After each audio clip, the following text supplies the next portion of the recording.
teaser Puteri Bali dan Puteri Nipis.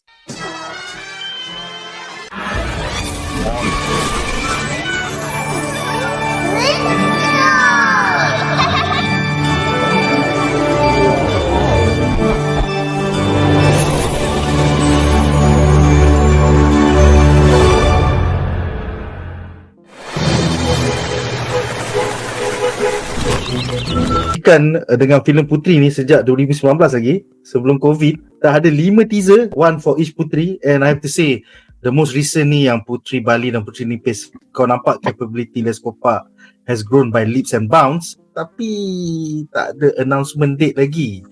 Bila hasil dia nak keluar ni? Aku boleh katakan kita dah ada kita punya GTA 6 lah. Okay, kita dah ada GTA 6 punya bersamaan kan, orang tunggu kan daripada 2019. Aku tahu ramai yang skeptical, tapi personally bagi aku animasi ni tak mudah untuk dibikin. Imagine nak buat teaser ni saja setahun makan masa. Teaser saja. Teaser yang pertama sekali untuk filem Puteri ni adalah pada tahun 2019 di dalam credit scene Upin dan Ipin Keris Siamang Tunggal. Lepas tu tahun 2022 kalau tak salah aku, dia keluarkan teaser Puteri Kasturi, correct me if I'm wrong dalam komen. Dan 2023 dia keluar teaser untuk Puteri Manis dengan Puteri Purut.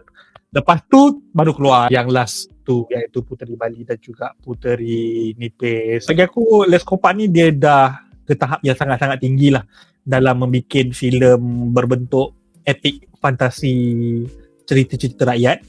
Sebab dalam Keris Siamang Tunggal pun dia dah buat benda ni. Lepas tu dia up lagi dekat dalam Hikayat Sang Kancil. And then untuk Puteri ni tak ada masalah untuk diorang nak delay, asalkan kualitinya sangat-sangat bagus. Bila tengok balik daripada teaser Puteri Kasturi, lepas tu Puteri Manis, sampailah ke Puteri Nipis dan Puteri Bali ni, kau boleh nampak animation dia upgrade kau baik. The quality of animation based on the teaser ni, aku boleh kata ada yang daripada Hollywood lagi hauk lagi dari apa yang ditunjukkan oleh Les Copa ni. Jujur cakap, daripada Hollywood ni contohnya macam apa, Lord of the Rings, War of the Rohirrim tu, akibat daripada disubkan kepada 60 company animasi. Nampak tak hasil kerjanya tu daripada satu studio lokal yang berdedikasi untuk menghasilkan satu animasi yang mengambil masa yang sangat panjang, hasilnya tu macam mana compare dengan studio filem antarabangsa yang nak menyiapkan satu animasi dalam tempoh yang sangat-sangat pendek dengan menggunakan banyak studio-studio animasi yang lain. Samalah juga macam filem Spider-Man Into the Spider-Verse. Lepas tu dia nak buat pula Beyond the Spider-Verse. Ramai kata yang Across the Spider-Verse dekat 2023 baru ditayangkan. Sekarang dah 2 tahun. Lepas tu dijangka keluar pada 2027. Lambat lagi. Tapi itu adalah keringat dan juga usaha daripada orang-orang yang skillful ni untuk nak ambil masa, untuk nak teliti membikin semua animasi ni sangat-sangat detail.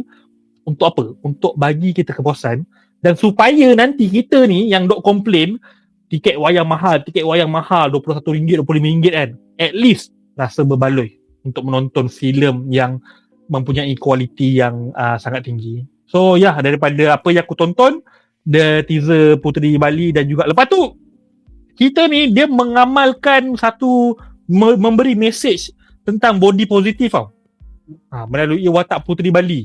Lepas tu ada pula watak, maksudnya dia pelbagai. Puteri Manis ada, Puteri Manis macam very elegant, Puteri Kasturi tu macam very tomboyish, Puteri Purut is macam tu, dan lepas tu Puteri Bali is very macam pelampi tapi ada kreativiti, ada dia punya skill tersendiri. Lepas tu ada Puteri Nipis yang sangat-sangat muda tapi bijak. Ini adalah watak-watak yang bagi aku boleh menarik anak-anak kecil, dan kita dah tak payah risau untuk kalau kita tak boleh nak bagi anak-anak kita untuk tengok Disney ke apa kan, sebab takut dengan agenda-agenda diorang. Kita dah ada alternatif which is really really good. Kita dah ada Ejen Ali, kita dah ada Pipin, kita dah ada Bobo Boy, now kita dah ada Puteri untuk kanak-kanak, bukan setakat kanak-kanak perempuan saja, kanak lelaki ke apa ke semua pun boleh layan kan, sebab ni kita fantasi. So kita boleh bangga dengan mengatakan yang animasi kita berpelbagai. berkepelbagaian.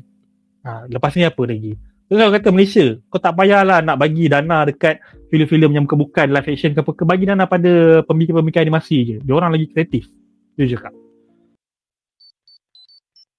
Sekiranya anda enjoy menonton video ini, jangan lupa untuk like, share dan subscribe kepada Buzzpop TV untuk lebih banyak video-video yang berkaitan dengan pop culture daripada komik, TV, filem, mainan dan juga banyak lagi. Majulah fandom untuk negara.